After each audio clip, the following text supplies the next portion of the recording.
I'll tweet. And so apparently we're live. I'm gonna refresh. Never mind, that actually wasn't an important call. I thought it was something to do with the security system at our building because we were having problems today, but it is not.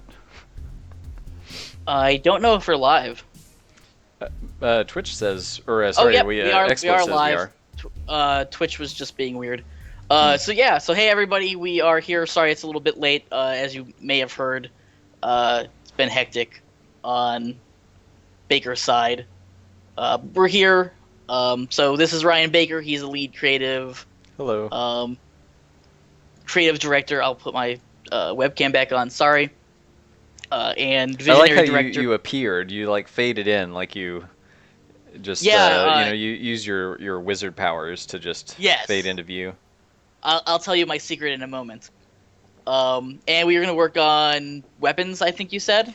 Yeah, weapons. Some revisions to the character hands to make weapons look better and swing better and so on. When they just look better when they animate, basically. Right. And I'm Vase, and I do Twitch streaming and video games and food.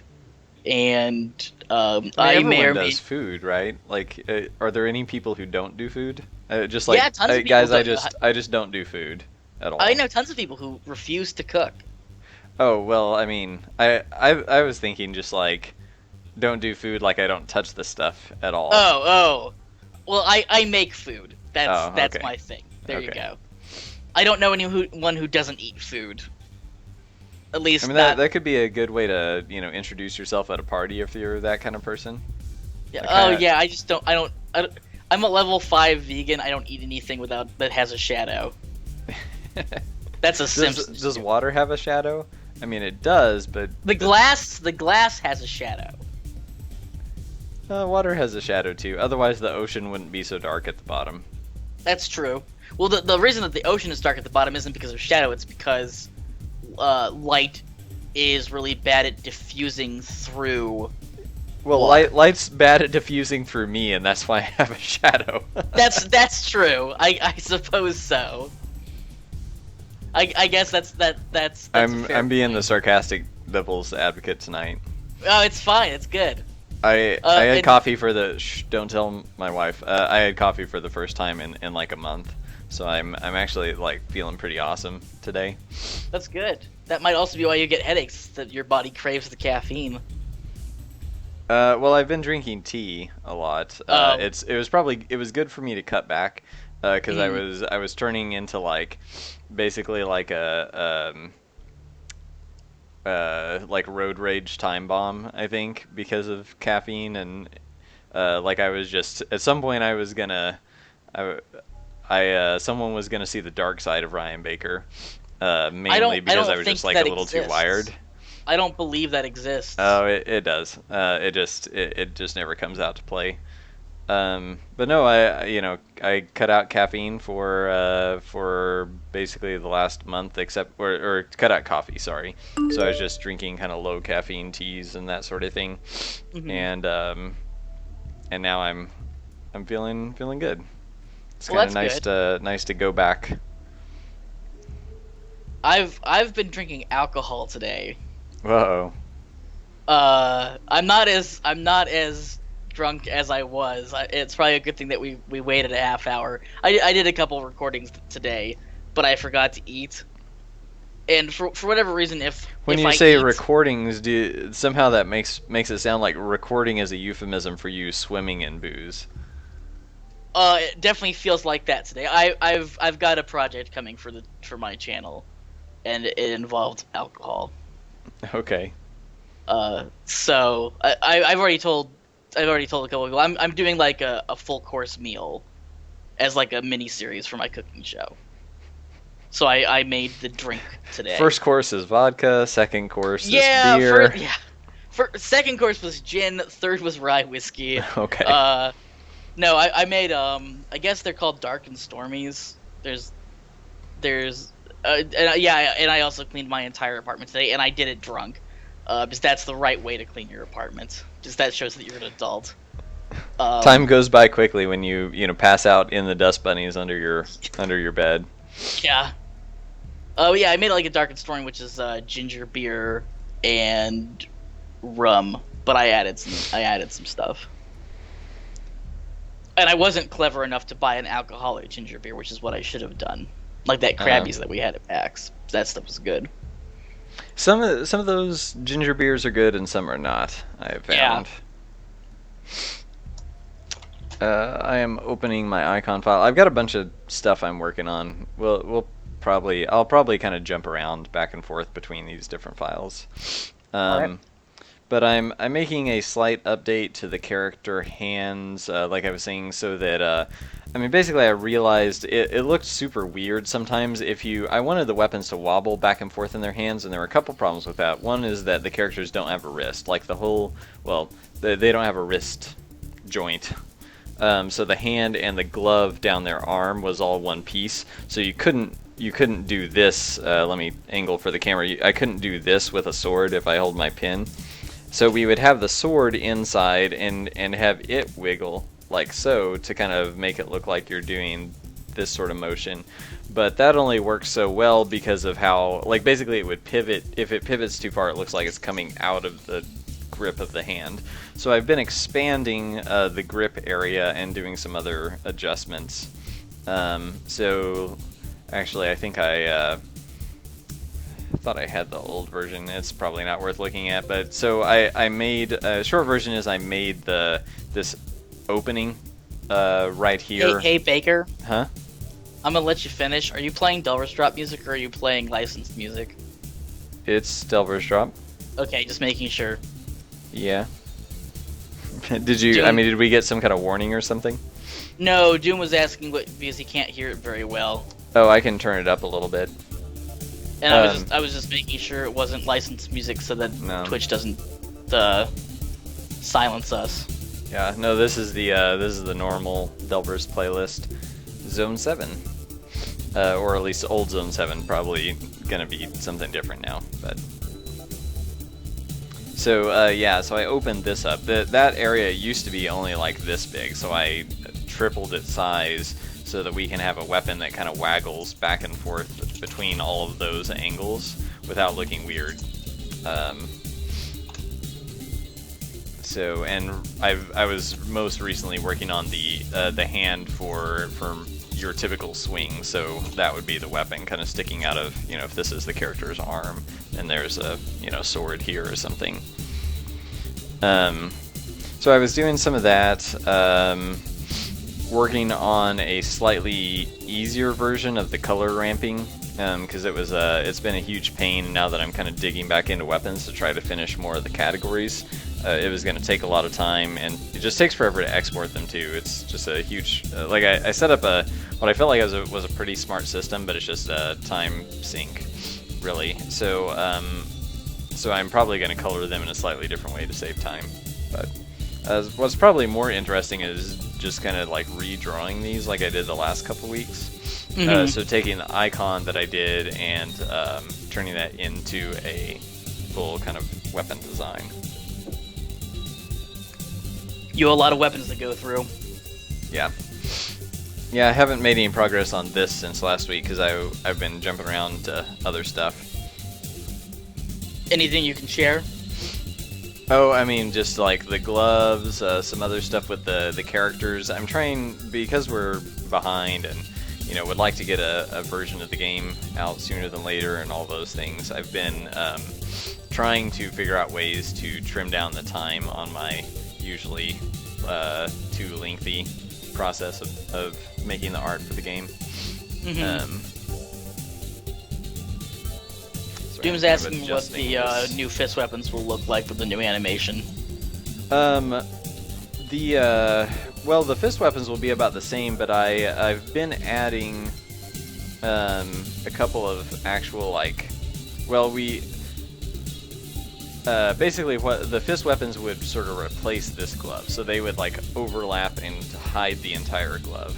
But I had since, and this hasn't been shown in any builds yet, I made an actual punching fist, and so I'll be revising this a little bit too and making sure this gets in the game.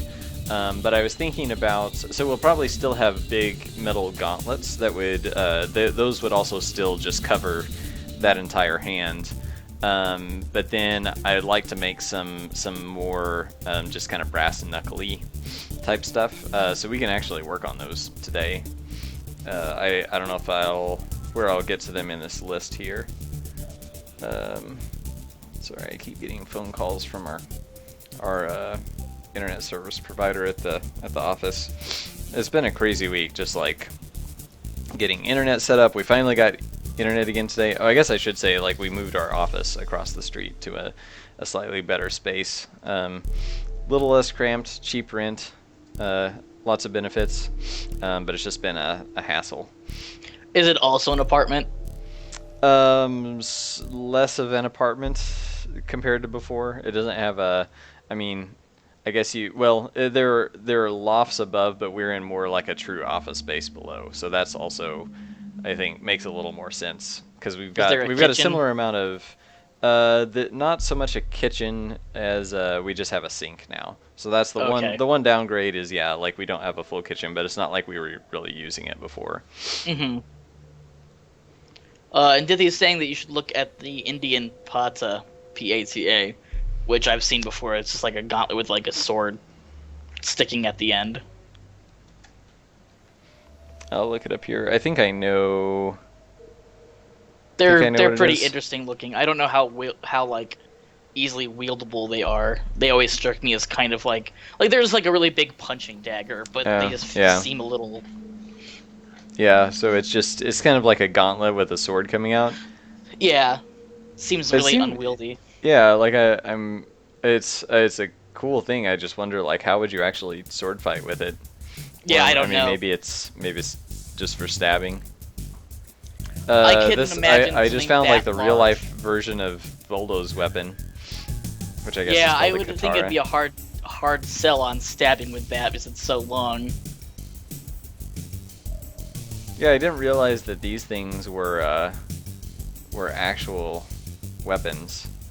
That Voldo from Soul Calibur. Yes, those are catters, or at least I've always just pronounced them as catters, or maybe it's Qatar. Yeah, I guess I thought a Qatar, or however it's pronounced, was actually something a little different.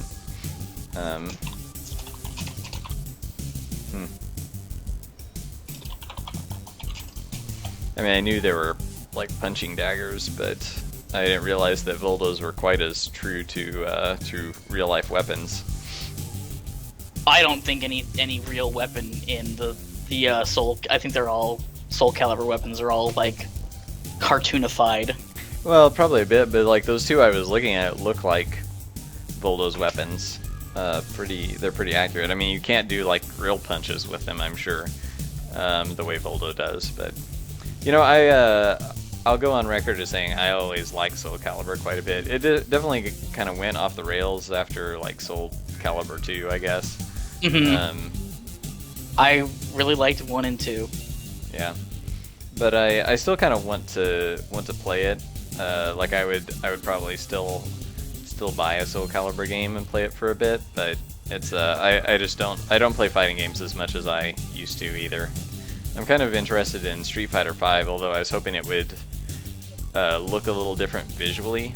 I mean, it looks better than Street Fighter 4, but it's a very similar style. Like, it looks like they should have just added characters and rebalanced 4 instead of, like, I don't know why. Did 4 not look good? I thought 4 looked fine. Oh, no, I'm, like, it just looks more next-gen-y. But the art style is very similar. I mean, I liked 4, but to me, I kind of like the, here we go, like, talking about anime and manga. I kind of like how anime and manga tends to, or at least, I guess, old school anime, not so much these days, but it used to take itself so seriously. You know, they'd have these, like, ridiculously serious, like, kind of soap opera stories, and, but it always... You can still find that nowadays. Sure, but I think, like, by and large, it's less true. Like, anime doesn't take itself nearly as seriously on average. But I don't really watch that much of it. It's just like anytime I see anything that's I think comedy anime is more popular just in the West in general. And that But might be if true. if you want some serious manga that takes itself real seriously, I've got a list for you. Oh, I'm talking like yeah. This is mainly just kind of what I tend to see, just clips on the internet and things like that. But so anyway, um, what I was saying was the like Street Fighter 4 felt like they're like, how much can we ham it up? Like how silly can I mean the characters are silly. Like no, I don't think anyone would disagree with that. But I liked how seriously Street Fighter took itself. Like I want to, even though I know it's like Dalsum is utterly ridiculous. I want to take it like I like the suspension of disbelief of taking things seriously, kind of on their own merit in their own universe. Yeah. And Street Fighter 4 made everything so silly that it was kind of a turn off for me. Because it feels more a throwaway. Like it's not like it was ever great writing, but I kind of like the lore of the ridiculous Street Fighter backstory. And I guess it probably does appeal to a wider audience, to like the sort of self-referential. Here's I probably would never be interested in Deadpool as a character, like the sort of like self-referential meta humor. Like that's just like I would rather like not break the fourth wall and kind of be in universe and take itself somewhat seriously. See, I'm really excited for the Deadpool movie. Yeah, and I think I would kind of like to see it. I think it would be good, but it's just like for what I tend to appreciate, that's not really kind of on my radar, I guess. Right. The sort of self-referential humor. Doom is asking if you thought the art style is fine for 4. Yeah, I mean, I like. Everything looks kind of Play-Doh-y or like claymation-y a little bit, and that had it was more to do with the textures and the materials, like the way the light kind of reflected on things. I thought it was fine, and the special effects were cool, like the ink splatter stuff I really liked, but I felt like I wish they would have made everything, all the textures and materials more subdued and done more with the ink splatter. Like if the whole thing looked like a watercolor painting, I would be like, yes, please sign me up. This is like Street Fighter 3 all over again. But now it just kind of looks like it's weird. Like they pulled it off, but it could have very easily looked like a claymation monstrosity. And do you remember that fighting game for the N64? Clay Fighter. I don't think I ever played it, but I was very aware that it existed. I owned it. Oh, anything you can tell us? I Tales liked from the it. Trenches or anything? I thought it was okay. I mean, it moved really slow and the frame rate was really bad. But other than that, I mean, it was a cool concept. I think they made a sequel as well. Yeah. Well, Street Fighter, or sorry, Clay Fighter 63 and a third or something like that for Yeah, 64. something like that. I remember it caused me to throw an N64 controller at my brother's face. Mm-hmm. Because my brother is really cheap in fighting games, so he'll just like stand in the corner and use like a range move, and he'd always win through that. Same with what's it? Super Smash Brothers and Melee. We both played that together to the point where it got so bad that my parents basically said, "You two are never allowed to play this game together again." Because I actually like busted up his nose pretty bad one time. He used to have a lot of anger issues as a kid, I guess, is the moral of that story. And then I started doing Guilty Gear in tournaments and stuff. And I actually got pretty good at Guilty Gear, which I think is the best fighting game series, bar none. I guess that makes more sense of how and why you were explaining the lore and such last week. I mean, I like game lore in general. I like game lore and comic book lore and TV lore, even in things that I don't like or won't watch. Like, I know the My Little Pony lore just because I was curious what the lore was, but I'll never watch any of that. I'm not interested in watching the show. I'm not like invested in the lore, but I want to know it so I can know it, you know. Yeah. But I mean, I am interested in the Guilty Gear lore just because I like the game. Same with the Blaze Blue lore. Mm-hmm. I'm tempted to ask about the My Little Pony lore, but I won't make our viewers suffer through that. No, I won't talk about it because I only know it like a little bit, and everyone's making funny. Yeah, Kyle, you were curious about the My Little Pony lore. Never seen an episode. No interest.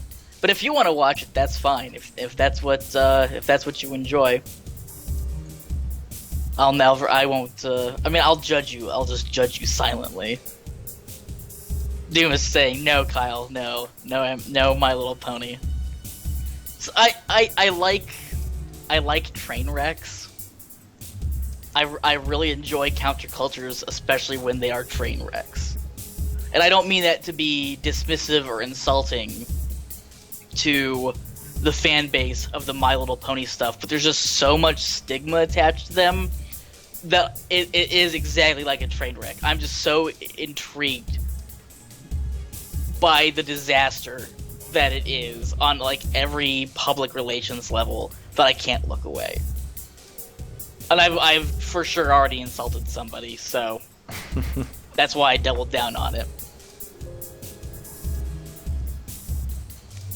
Oh, Doom is saying I'm summoning the evil here.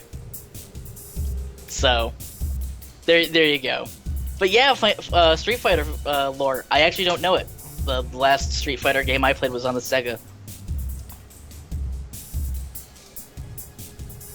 And that is, I mean, I've seen Street Fighter 4 played, because I had a friend who would do like weekly tournaments of it. Mm-hmm. But I never really was intrigued enough to play because they were all like really, really good. And it's like, why, like, you should play. It's like, yeah, I'll play one round and I'll lose instantly because I've never played this game before. It's like, let me practice. Well, why do you want to practice? Why don't you just play? Playing is great because then you'll learn how to play. It's like, there's, like, you know, that, like, the theory that, like, playing against someone who's a little bit better than you makes you better because you're improving yourself. I think there's a cutoff on that. Like, someone is so good that you're not getting anything out of it, and neither are they. Yeah. But I mean, it kind of was cell shaded for, and I kind of like cell shading. Yeah, or that's another way I would have been okay with them taking it. I think what they did is smarter than cell shading it, because like, only so many people are going to be interested in cell shading. I guess I'm glad they didn't try to make it really realistic. I'm glad they did make it feel cartoony in a way. Like, I think, yeah, that would be preferable to trying to, you know, make the people look, or the fighters look real. Right. I mean, I would have been happy if they doubled down on the cell shading. Okami is one of my favorite games, just artistically speaking. I really like Jet Set Radio's style. Trying to think of any of... Were you aware of the controversy, or whatever you'd want to call it, about how, I guess, the Japanese audience didn't like how they were making Cammy look in Street Fighter V? No. I mean, it's like they and this is where, like, I read these things and I can't remember to kind of articulate it back, but it, and someone I'm sure is already Googling, but it was sort of like, I think the Japanese audience thought she wasn't cute enough, more or less. Like, they thought she looked too realistic or too Western, maybe, I guess, is the way that I feel like I read it. You know, that's whoever was writing it kind of explained it that way. And I mean, it's true, but Cammy's supposed to be British, so, you know, that's fine. But they basically they gave her the, you know, much larger eyes and bigger boobs and all this stuff, and now she just looks kind of weird, to me anyway. Yeah. Oh, I thought the original Doom design was is much shouting better. at me to mention this, saying that Street Fighter took itself seriously before saying, "What about Blanca, a dude that became green and able to produce electricity by growing up in the jungle?" I mean, I don't know that the ridiculousness of its characters is itself is like taking itself seriously or not. That's just, I mean, it's sort of like I could be like, hey, then guys, the new character for Street Fighter V is literally a clown, and we're gonna name him Bozo. But he has a dark backstory, and he takes himself very seriously, and we will too. Like that's how I kind of want it to be. So it's, I mean, yeah, like of course the writer realizes like, okay, this is just ridiculous, but I want to do it because it's fun. But like I would rather Bozo have the dark backstory. I mean, at some point you can go too melodramatic, but I guess what I'm saying is I prefer the melodrama to the like self-aware humor at your own expense, because it's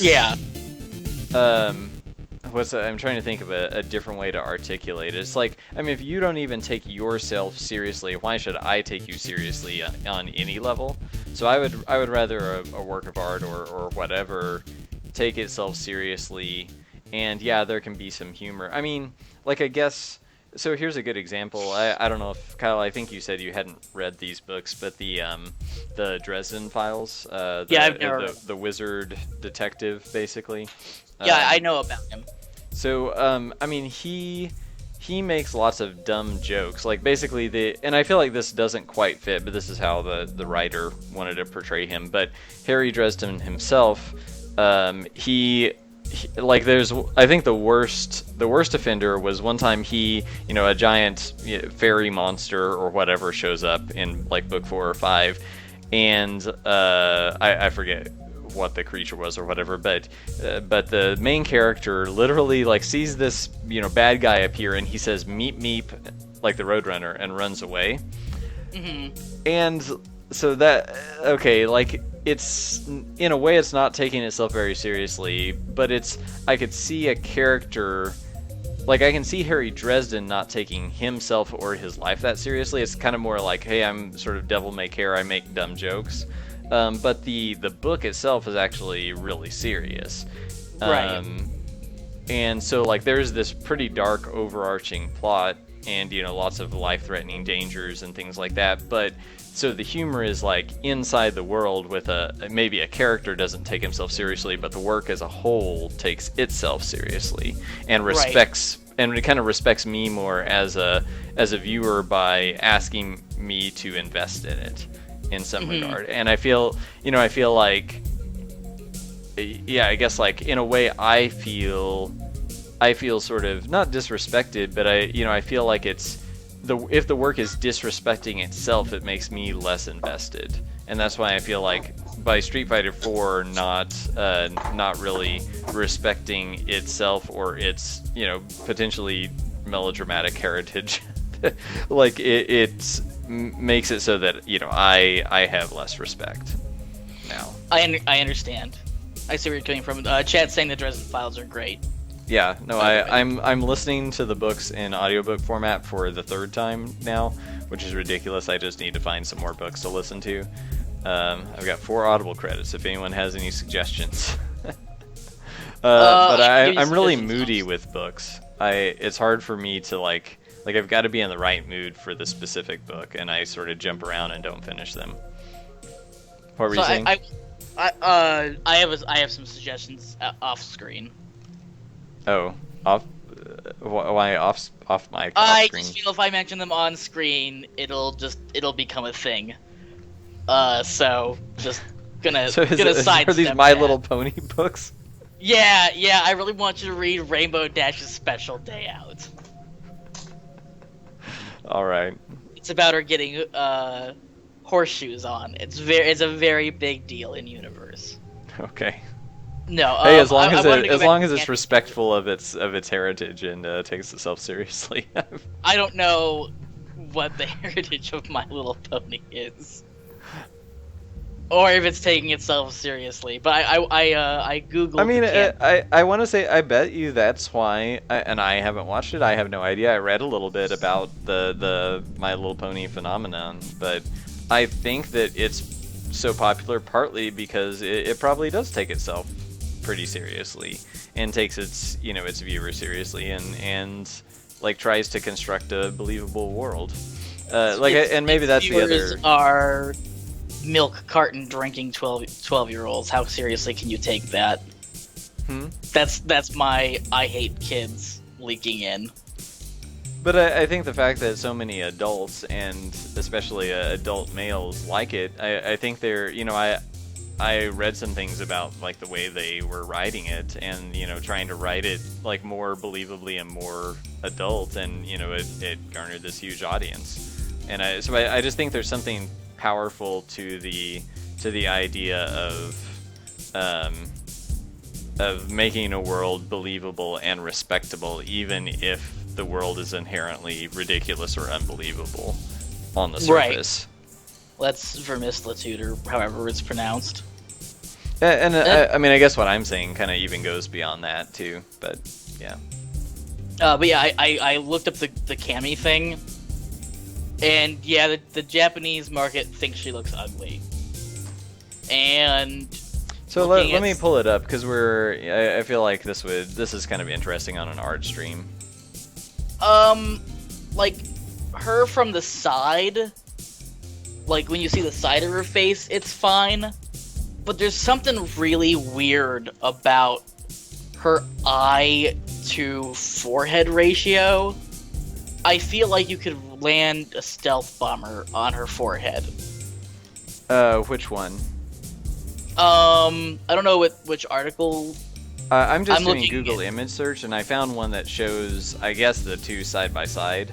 I think the bigger one in this image I'm currently looking at is the original, and the inset one where she has more like anime eyes and her eyes are bigger and so on is the new version. See, that one's fine. There's I'll send you it over Skype.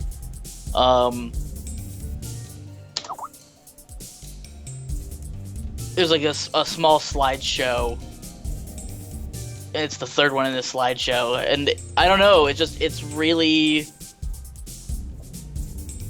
wonky, and I can see why people don't like it.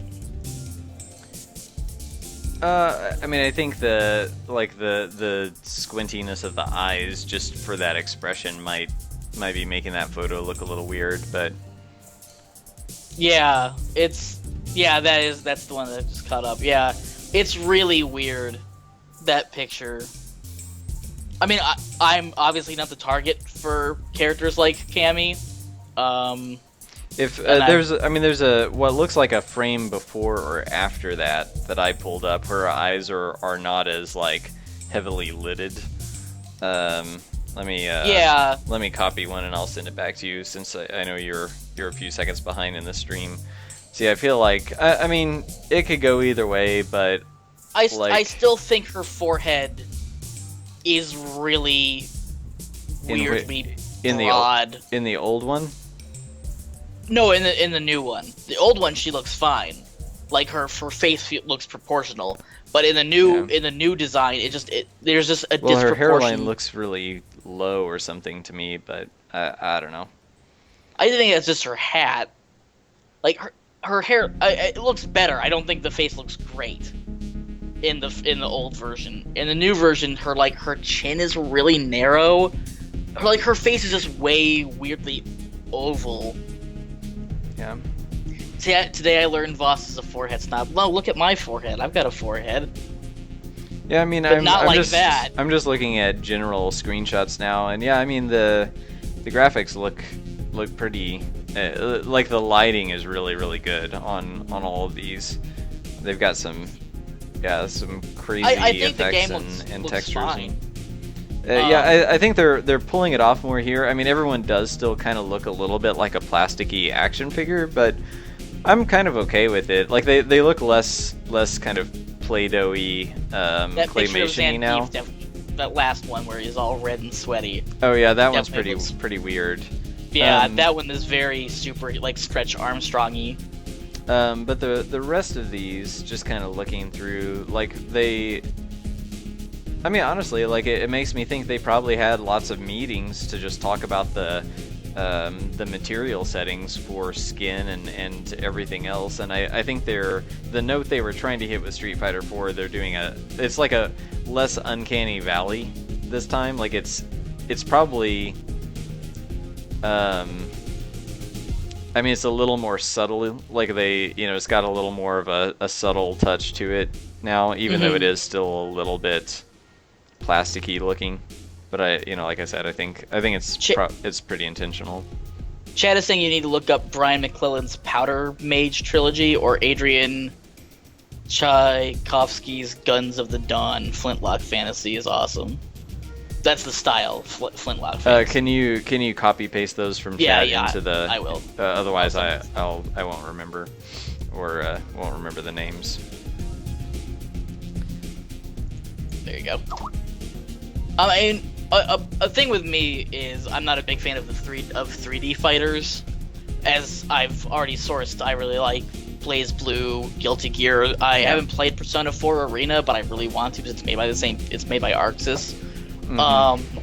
Arc System Works, right? Yeah. Sorry, Arc System Works. Well, I'm fine with you abbreviating it. I just wanted to make sure our viewers knew partly, and to make sure I wasn't, because there's also Axis, which is like AKSYS or whatever, right? Yeah.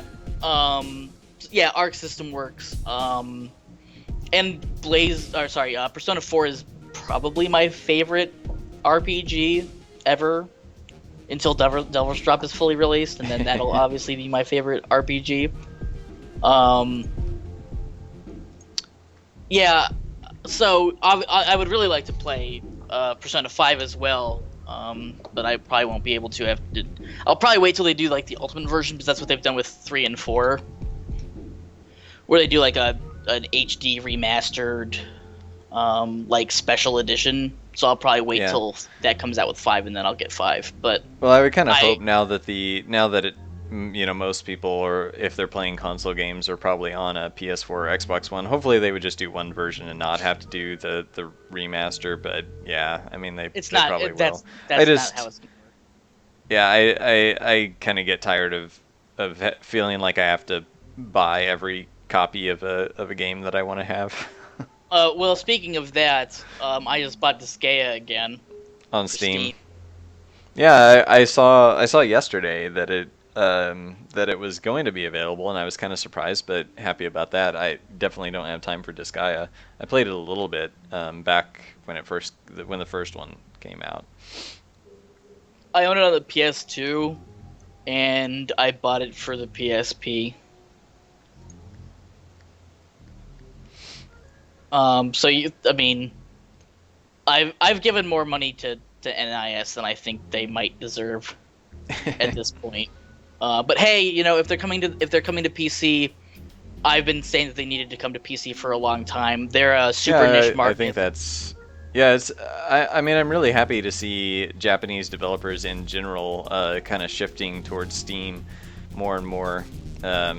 I mean, honestly, like I think a lot of them could make more money and survive more easily, and we would just get more interesting games. Which is, I mean, why I still like Japanese games, because they can just be so off the wall. And I mean, it's like Japanese games, and especially like something like Disgaea is so much more like a US indie game. That's why I like both of those cultures. Because you're going to get something, and I still like polished experiences too. I noticed that Batman Arkham Knight was on sale, and I was salivating a little bit, even though I guess that game's supposed to be kind of broken. Yeah, I mean that's like I guess I go to Japan and the indie scene and so on for very different things. There really isn't much of an indie scene in Japan. Yeah, as far as I'm aware, the U.S. Yeah, like you've got people like Pixel, who did Cave Story and that sort of thing. But yeah, I guess doesn't he lives in America though? Does he now? Yeah, I mean he is Japanese, but he's his company's based in America. I'm pretty sure. I I mean, I don't really know. I know that when he made the game, he was living in Japan, working as a programmer at some corporation. But Nicalis, are you talking about Nicalis? Like he doesn't own Nicalis. He's not part of them anymore either. They just worked with him to port his game. Like they're an American studio. But I have no idea where he lives now. I think he just released another iPhone game. Did he? Yeah, I might Studio be. Pixel. Maybe I'm thinking. Maybe he re-released his iPhone game on Steam, something like that. His name is Daisuke Amaya. But I really like Cave Story a lot. I played the free version a long time ago. I wish I could make a game that felt like Cave Story, but that's probably like that. I would have to be very intentional about it because I tend to want things to feel less gamey and more, or less old school, I guess, and more fluid. Mm-hmm. I mean, I like your style better. I prefer things to be more fluid. That's why I'm not a big fan of platformers. Oh, also I suck at them, so. Oh, I love platformers still. I mean, I would say like I'm pretty decent at platformers, or especially like kind of your Mega Man style, like platform and shoot. I mean, like a lot of people think Mega Man's hard, and I mean, I'm not going to disagree necessarily, but I can beat a Mega Man game. Mega Man when I was in college, we went through like in order 1 through 6 and beat them all. And usually, out of my roommates, I was the one who would have to beat like 75% of the bosses. And I'm not trying to brag. I'm just kind of saying like that's always sort of been my gaming bread and butter. Like I definitely suck at other kinds of games. I mean, most recently I really suck at Dark Souls because I just never kind of played enough of those sort of timing-based action games to kind of get a feel for the rhythm of kind of, wait till he's swinging, now parry, and, like your God of Wars and Bayonettas and things that relied on that kind of timing. I like playing fighting games, but I do suck at them. Like I can memorize a few combos and I understand how they work, but I just don't have the reaction time or the kind of like built up muscle memory. Right, which that's another reason why I really like Blaze Blue and Guilty Gear is because all their combos are really easily. They're not like back, forth, down, up, A, B, A. Mm-hmm. Sort of like split second things. And Doom is saying that they ported Kero Blaster from Steam to iOS.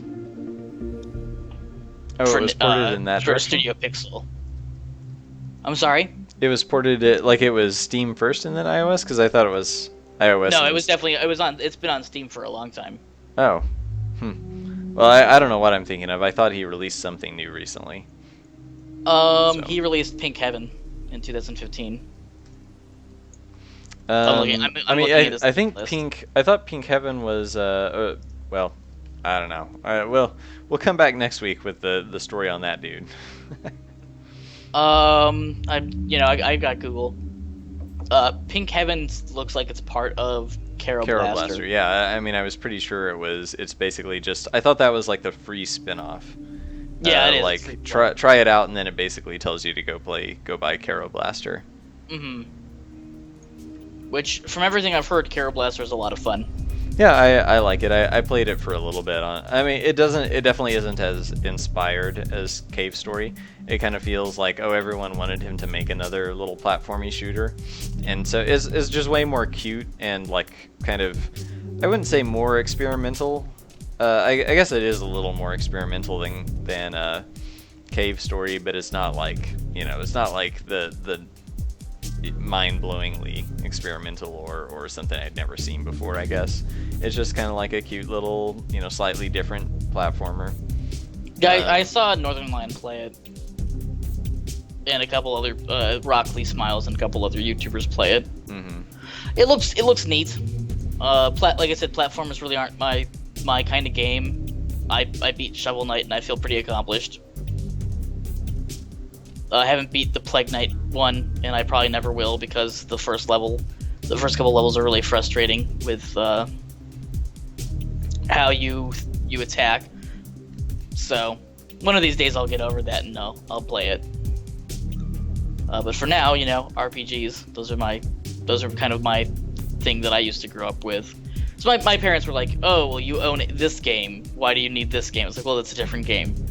Well, you own a game. Isn't that one game enough? It's like, well, I guess yes, if we're talking about like money, I suppose so, yes, but it's a different game.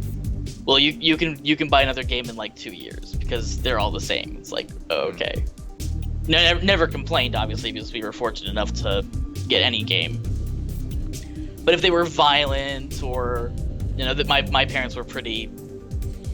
Up until we were like 14, 15, my parents were pretty. I don't want to say controlling because that has like a negative connotation, but they were very acutely aware of what media my brother and I were getting into. Yeah. And they were very cautious on what we weren't allowed to watch MTV until like we were 14. Mm-hmm. We still, we snuck it and watched it, but my parents just were like, oh no dirty words and stuff. Yeah, I mean my mom was the same way.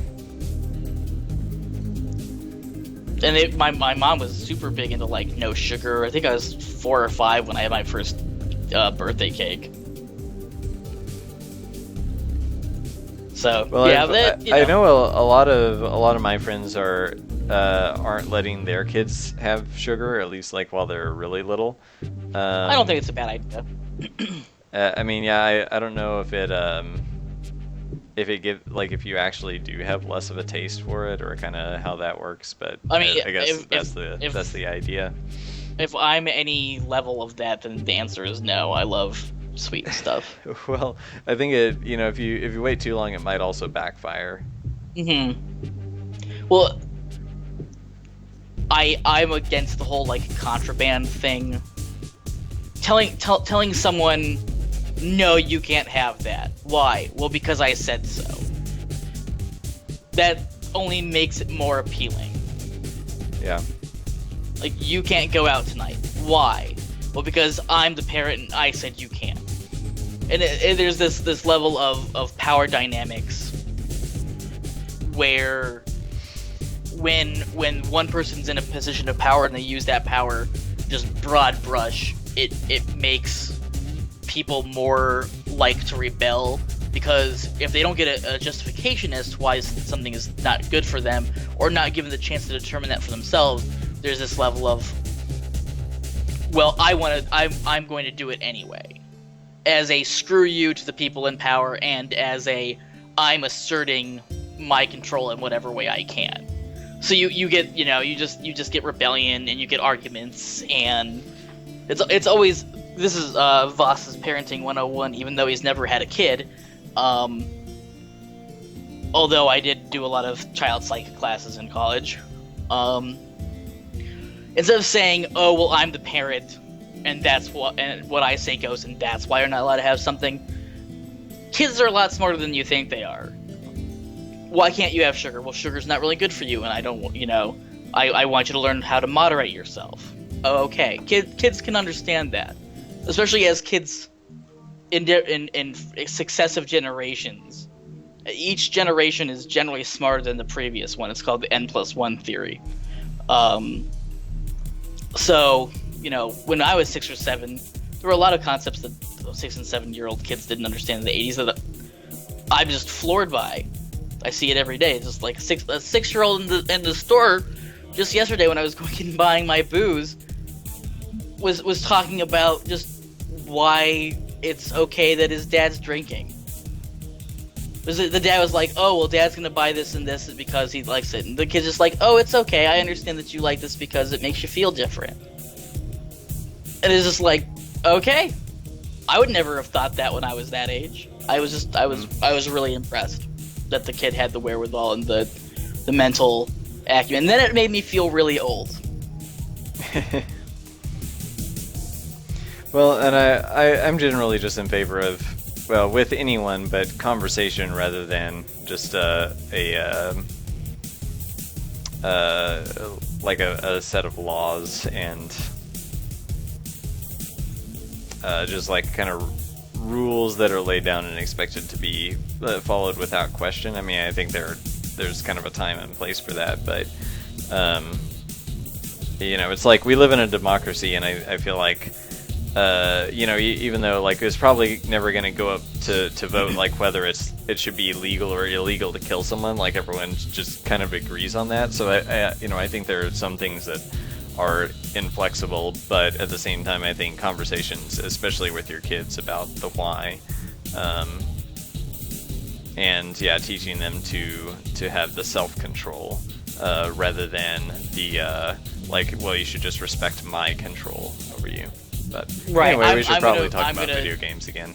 Yeah, I was saying I'm gonna So do my best. Not neither to, of us like, are parents. We just have pet peeves, I guess. Yeah, I mean, I'm never gonna be a parent as far as I'm aware, but well, my biggest pet peeve is when you take your kids. If we're talking about pet peeves and not like deeply entrenched political things like murder and stuff, which I'm going to definitely skirt around because I definitely have opinions on that. When you take your kid to a movie, make them shut up. I as a bachelor curmudgeon, there's nothing more irritating to me than, and I get it, I understand, you don't want to pay for a babysitter, that's cool. I don't care if you bring your kid to the movie, I don't care. But if they're talking, just tell them to shut up. I went to see the Star I feel Wars like movie again. someone's been burned recently. I went to see the Star Wars movie again the beginning of last month. And I think I told the story on the stream. There was a kid sitting behind me, couldn't have been more than 7 or 8. Every time a character came on, that's this character. That's this character. Oh, he's swinging his lightsaber. That's a lightsaber. That's a blaster. That's an X. Was this child? Do you think they might have had Asperger's, or No, I don't think they did. they were just excited? Yeah, because he was telling it to another kid. There was a couple kids there, and he I kept see. just talking to the kids, and they were having a conversation all the other times when they're not like, "Oh, that's Han Solo. Oh, that's Chewbacca," and the parents were just watching Yeah. and didn't say anything, and I didn't either because I don't want to get shot. I live in Arizona, and everyone's conceal carry here, and I value my life. But it's just like, again, I get it. You know, the kids are there. It's Star Wars is a little bit more of a kids movie. I don't usually have this problem when I go and watch like Crimson Peak or anything like that. Not that I go to watch a lot of kids movies, although I probably will go see like Zootopia, just because I think it looks funny. But it's a kids movie. And I'm sure I'll have to just sit through it and accept the kids talking and not having proper etiquette. And Doom is saying, why wouldn't I tell them to shut up? Well, because again, I don't want to get shot in the face by a disgruntled dad. He's already got 3 or 4 kids with him trying to watch I thought you were going gonna to say 3 or 4 guns. He may have that too. One I for don't each know. child. No. He gives the children guns. I mean, if you let them talk in a movie, you might as well give them a gun. Yeah. I mean, this is America. Why the hell not?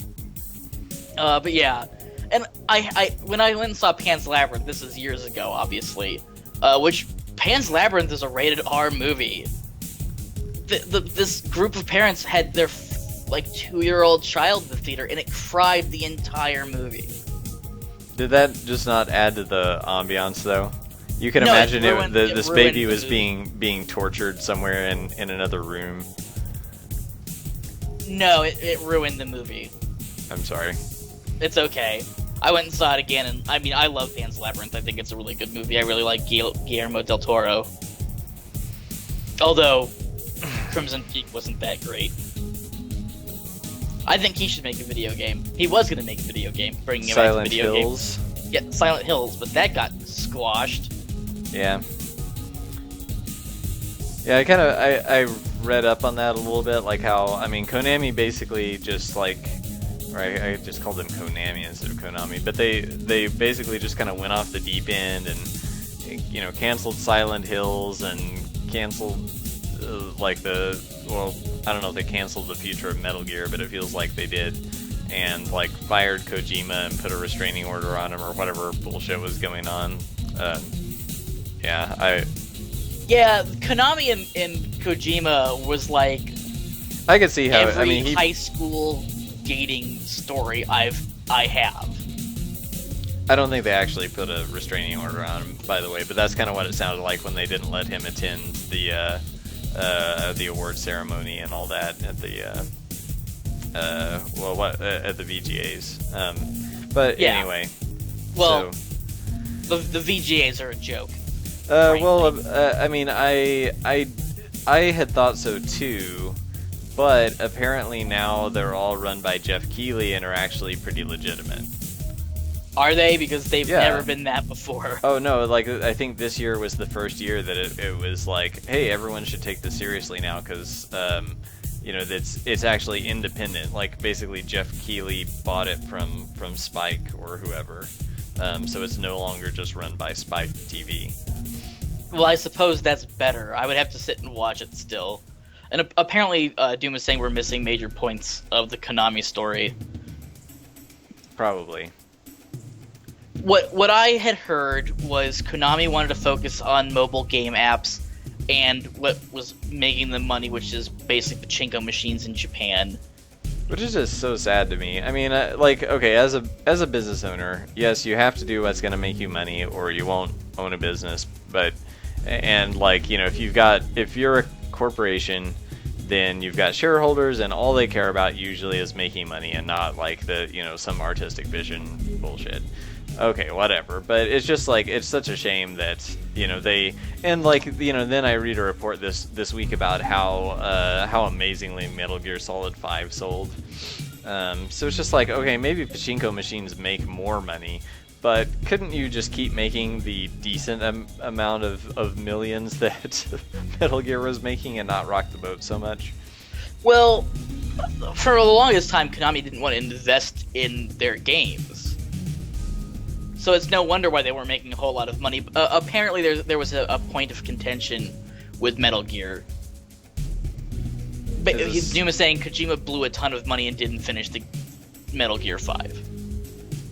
And I could see that probably happening too, I guess, but which is apparently what prompted they to put the thumb screws tighter. Which I can see that happening. I can see that being fair. I mean, I'm not a fan of Metal Gear as a series. I really think I think Kojima as a plot writer is really kind of sanctimonious, and not that either of us are one to not be wordy, I suppose. Not as an insult. I think that's a plus, but Kojima just doesn't know when to stop. Like a good example is Metal Gear Solid 4, the last one that came out, where I think the movie's 80 hours of cinematics, something along that line. That sounds like really ridiculous. I mean, it might be true for all I know, but like I guess the thing is, I really like the Metal Gear series and world. I really liked Metal Gear Solid 1, and basically haven't really played it since. And I keep wanting to play it, but I'm also, well, speaking of games Ryan sucks at, I'm also not good at stealth games. I guess like any games that require patience, which typically platformers do not, I am better at those. Yeah, and it was Guns of the Patriots has 80-ish hours. Jeez. It's a 120-hour game or so. I'm sorry, I'm inflating the number. Sorry, 8 hours of cinematics. Okay, yeah, I was thinking like, game. man, that would be so expensive. Yeah, sorry, yeah. It was a 12-hour game with 8 hours of cinematics, which at that point just make a movie. Just make a movie. Well, and I mean that's Kojima. I always wanted to make movies, and that's why Metal Gear like ripped so many things from his favorite movies, and so does Snatcher, and yeah, and so so he has tons of cinematics. He probably in another life definitely would have been a director. I had always heard that he was going to get into directing. So... I'm kind of surprised that someone hasn't given him an offer, but I don't know that his style of doing things would really work for a Hollywood movie. I mean, but they've also there have been rumors about a Metal Gear Solid movie forever too. Mm-hmm. Well, Doom is saying that apparently Del Toro and Kojima are going to meet up again at some convention. To And he's talk saying, about movies or I don't know what they're going to talk about, but they're just going to meet up and talk. yeah. That's all that Doom said. And Boktai and Zone of Enders don't really drip from movies, which I don't think they do. I really like the Zone of Ender games. Yeah, I like the first one a lot. Doom is saying it's I, the dice. It's dice. yeah, Not bad. yeah, the convention, or it's more of a trade show, I suppose. But Which are the Battlefield devs. well, Dice is a convention, and Dice the company is also the developers of, yeah, but it's separate things. But Oh, okay. yeah, Yeah, I've never heard of Dice. yeah, Dice is like an abbreviation for something something consumer electronics. Oh, okay. And apparently Boktai is something that Delver's Drop should look at. And I've played Boktai and Lunar Knights. I've never heard of either of those. I like them quite a bit. Oh, It's, okay. honestly, like if I went through my whole collection of DS games and pick the top 5 I would like to finish, Lunar Knights would probably be on that list. And people have said that Boktai is better, but there's the whole like you having to keep it in sunlight to have energy or whatever, Oh, which is a okay. cool I idea. have heard of that game. But yeah, I'm definitely. I mean, you can probably play it without doing that, but keeping it in sunlight is definitely something I can't really. The only gaming time I'm gonna have is like at 2 in the morning. So. Hmm. Okay, yeah, I have heard of this game. I just didn't know it was supposed to be in sunlight. Yeah, I like the artwork. That's cool. Yeah, I mean, it has really nice pixel art. I mean, actually, I was playing that because I was trying to play every action RPG that I could possibly get my hands on. So that was. I don't know if I popped Boktai in, but I know I was at least playing Lunar Knights. Yeah, it looks interesting. I kind of missed out on the DS game because I sold my DS. And I forget why, but I sold it for like $200 when I bought it for like 100, or however much it was.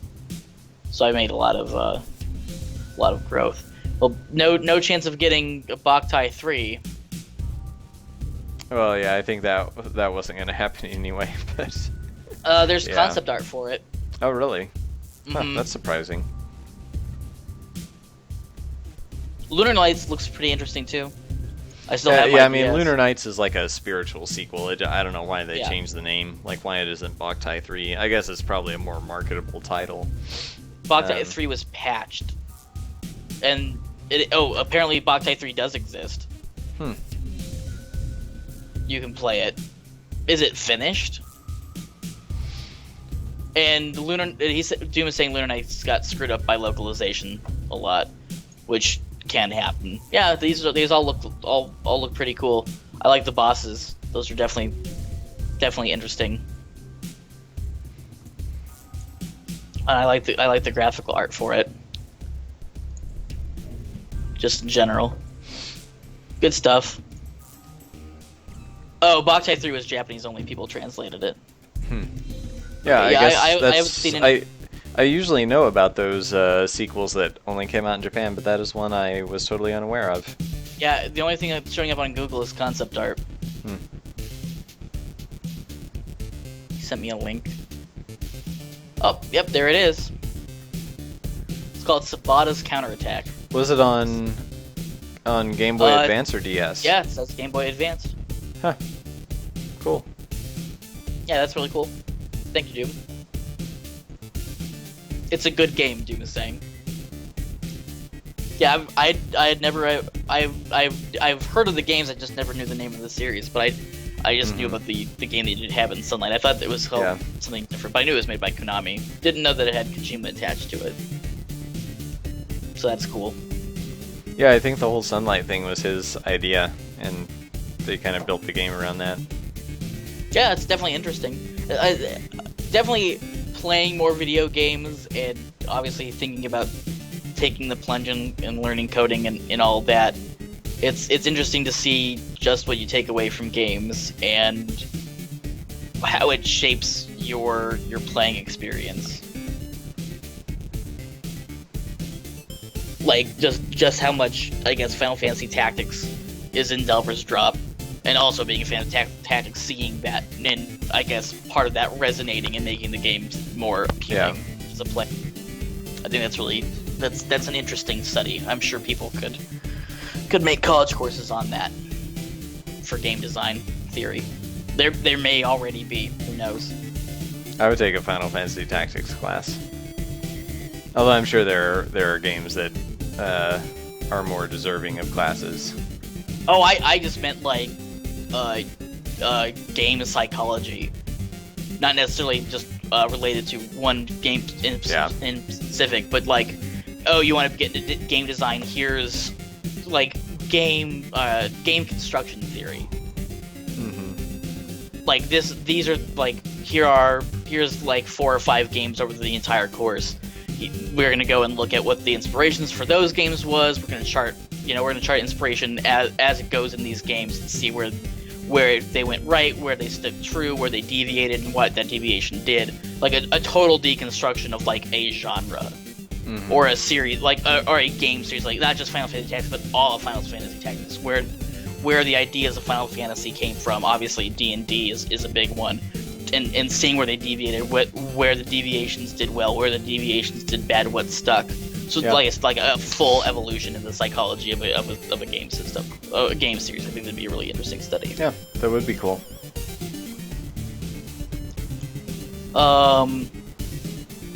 Game classes, screw these classes. They are all fucked up shit. Oh, apparently, Doom has a rage boner against Gone Home, and apparently Gone Home is being used in game design classes. I still think it'd be an interesting concept if executed correctly. That is always the addendum. Yeah. The goal is to make better games, right? I would say that's the goal of anyone wanting to make video games. Yeah, or just appreciating games more as well, like understanding them on a deeper level. Mm-hmm. Just from kind of like the way we study art history and so on. Like you don't have to be a painter to study art history. You don't have to be a game developer to study or enjoy studying games. Right. I agree with that.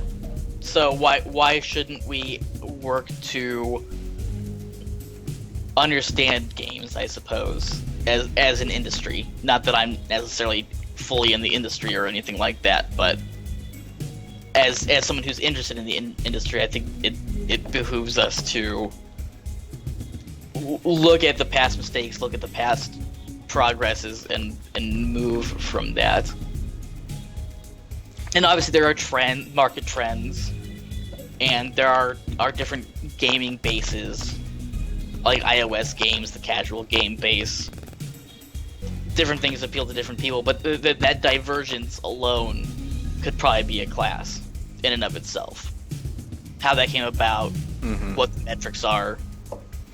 And I just found out that, I guess we started late, but I may have to go pretty soon, but because my wife just got out of class. It's like earlier than usual. She usually isn't supposed to get out until after 8, so I thought I'd have a little time, but I'm supposed to fix some dinner here in a bit. What are you gonna make? Oh, just some sweet potatoes in the oven, and like little sweet potato bites, probably, and she made a bunch of turkey meatballs the other day. I thought she was vegetarian. No. Okay. I don't know why I thought we just have food sensitivities. Well, yeah, I know that you are all on food sensitivities. Yeah, unfortunately. No, she, the only thing she can't, she and I both, neither of us can have dairy, and she's allergic to coconut, which is kind of weird, but I guess it's a thing. I suppose there are a lot of people who are probably allergic to coconut. I don't actually know anyone other than, I suppose, your wife. Neither of my sisters like coconut. It's a texture thing, not a allergy thing. I mean, but lactose intolerance is pretty common. Yeah. I know I'll get crap for saying this if certain people are in the chat, but I think somewhere around 60% of the human species has some level of lactose intolerance. I mean, I think that's pretty verifiable, isn't it? I think so. I've seen plenty of stuff that verifies that, but apparently 60% of a population isn't a good portion of the population. Well, I mean, if that's worldwide, isn't there like people whose ethnicity is of an Asian origin tend to be more dairy intolerant? Yeah, I believe, or something Asiatic like that? people who descend in Asiatic countries have closer to like 80 to 90% lactose intolerance. Yeah, because they sort of like over the course of history had less access to cows, or just didn't, culturally speaking, didn't drink cow milk. Mm-hmm. Whereas like in the Mediterranean and in the Middle East, like lactose intolerance is like 30 to 20%. Yeah. So they are big on dairy. And I think we're racist. It's just genetics, man. That's all it comes down to. Whereas what Europeans and obviously thus North American and Canadian are closer to, and Doom is saying intolerance is a very broad term. That's true. I think the term that's most often used is dairy sensitivity, which covers the whole broad thing. Like, a lot of people can handle dairy, they don't have like actual full-on lactose intolerance. Whereas I think lactose intolerance is like 30 or 40%. But dairy sensitivity is higher. And it just has to do with mammals aren't supposed to, like, humans are the only mammal that drink milk past the weaning stage. Like, you're not supposed to give milk to kittens. This is gonna make them sick. You mean First cow of all, milk? cow milk. Because they'll get sick because it's not the milk that they're supposed to be drinking.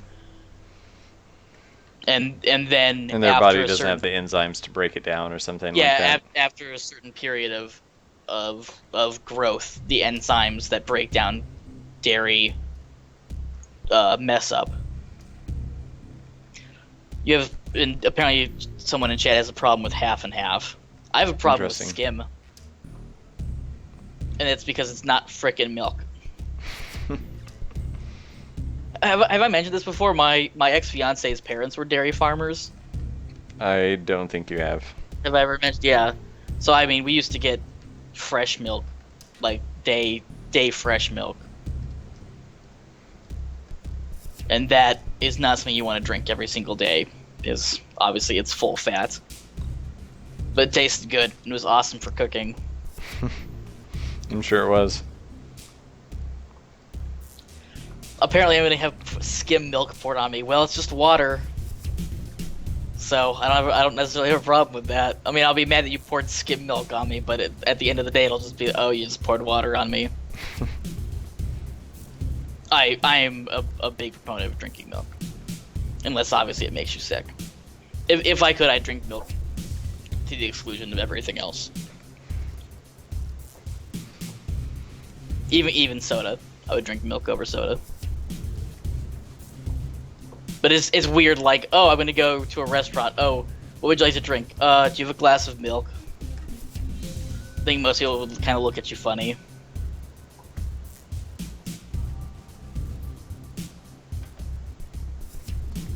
No? I don't know. I mean, most restaurants, I think, could serve a glass of milk. As far as funny looks, I don't know if you would or wouldn't. I haven't had milk to drink in so long. I don't even know what the standard would be. We're trying to trade. Some people are saying React World. Yes, thank you, Jiffy. Some people were saying, oh, well, they're trying to trademark the word React. They're trying to trademark React videos on YouTube, and the reaction was a 1 million subscriber loss. I think that they are now at. They may actually be beyond that. When I checked, they were at 14 million subscribers. I checked the next day, they were at like 13,700 something. So the reaction was negative. I was just curious if you had heard about that. No. Because that is the big internet drama news. Okay, thanks for catching me up. No problem. Well, I mean, I think it's interesting because obviously we're in this. It's not new media. I know I'll get crap if I say it's new media, but the laws regarding things like that, and as a content creator, because obviously we upload our videos, and we've talked about this before with like Nintendo and stuff, trying to do similar stuff. It's interesting that so many people are trying to do the same thing.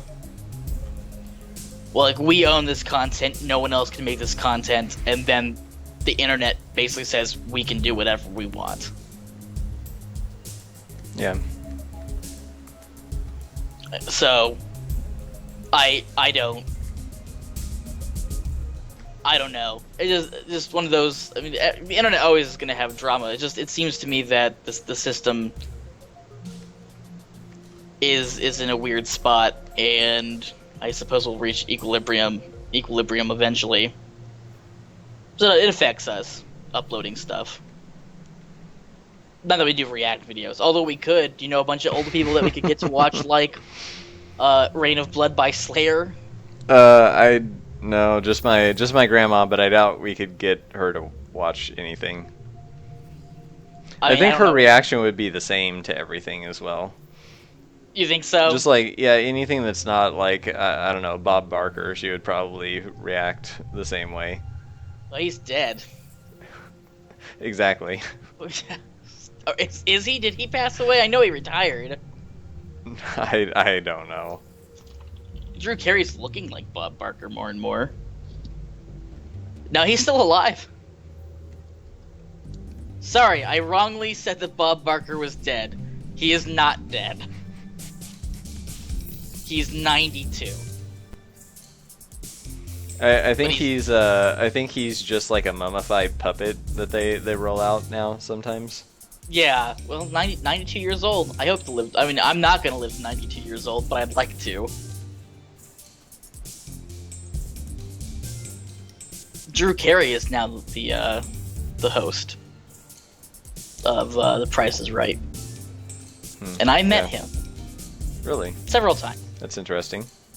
Well, he used to live in Cleveland. So you just like met him on the street, or? I was at an event in Cleveland, and he was also at the event the first time. He was at the event because of the event. It was like broadcasters and TV personalities of Ohio. Mm-hmm. And he was doing talks and stuff, and I met him, and then like 2 days later we had to go back up to Cleveland. This was all in college, and we went to a bar, and he was just at the bar, so he came over and talked with us for a while because he recognized us from the 2 days before. Oh, cool. That's fun. Super friendly, super nice. I have nothing bad to say about the guy. He's nice. He seemed like he would be a good guy. I mean, everyone has skeletons in darkness, but from every experience I've had, which obviously are limited to like two. I met him from the two times that I saw. I met him one other time before I moved to Arizona, but I can't remember what I was doing. Because it wasn't in Cleveland that I met him. It was still in Ohio, but I forget what I was doing. I feel like it was at Origin, that he was at Origin, and I saw him, and he didn't. He obviously, it had been a couple years after that. He didn't recognize me that time, but I was like, hey, we met, we had a beer together, and he was just like, oh, that's really awesome, and he talked with us for a little while. But yeah, I mean, he's super friendly. I always feel weird about meeting like famous people for that reason. Like the old saying, "Don't meet your heroes." Yeah. I guess a lot in general, people don't look at celebrities as people. They just see them as the celebrity, and don't realize that just because of how they act on camera, and not just in movies, but in the limelight, under the scrutiny of the media, that not all people are like that. Well, I probably need to start wrapping up. No problem. It is almost 8, which is when you need to usually wrap up. Yeah, sorry we got a late start, everyone. And now I'm having to cut it a little bit short. But I'll really quick before I go, I'll turn on everything. I actually got through quite a few of these today, huh? We'll kind of spread these out and look a little bit.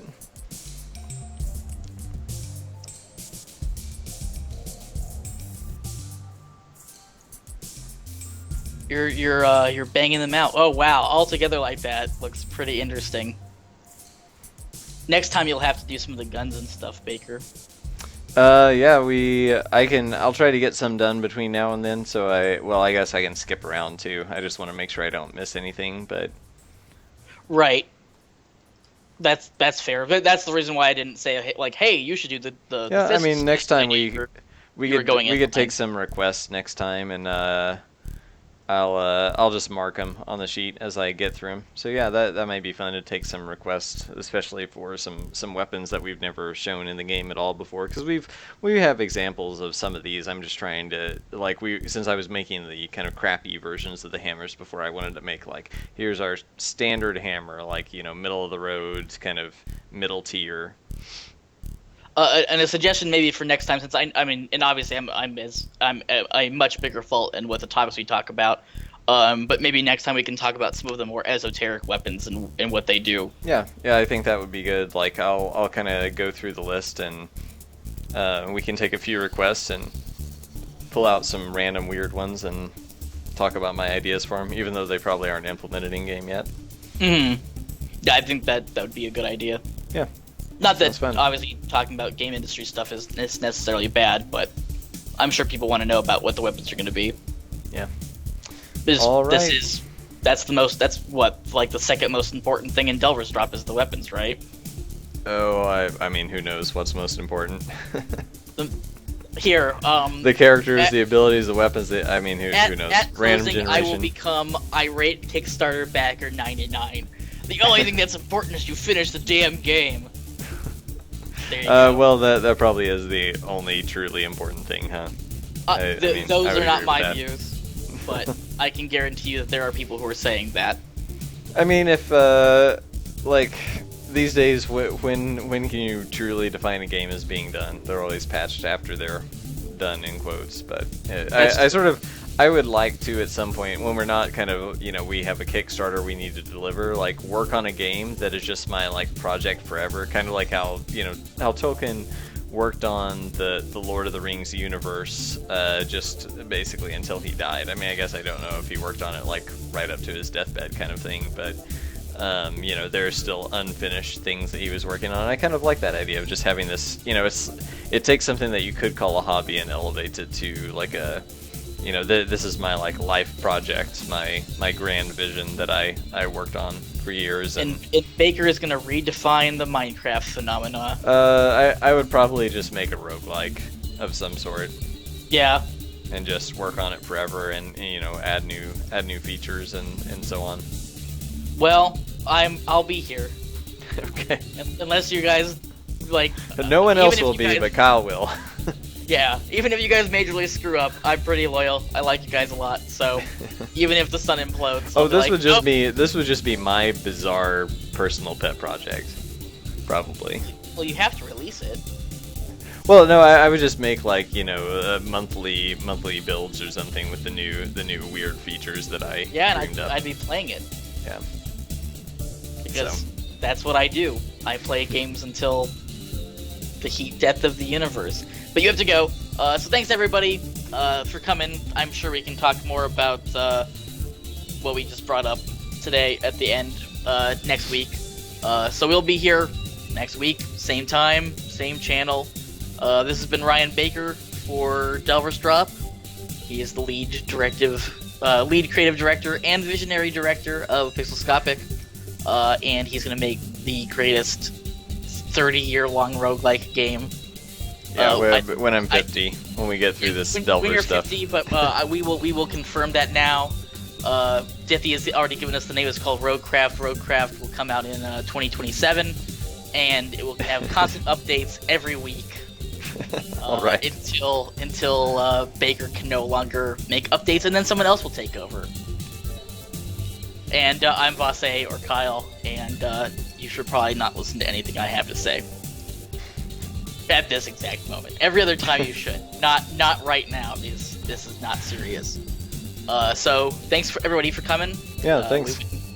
You are the butter to our bread. We'd just be bread without you. That was my stab at philosophy. The longest closing ever. Yeah. Full of metaphor. Yeah. Drunken rambling and metaphor. All right. Well, thanks for showing up, everyone. We will see you next week, Wednesday night at 6 p.m. CST. Actually, one thing I probably should check is if we're going into daylight savings. Let me do because that. it's starting early this year. March 13th. Okay, so we've got a few weeks. Never mind. All right. So same time, 6 p.m. next Wednesday. Yep. All right. Well, see you all later.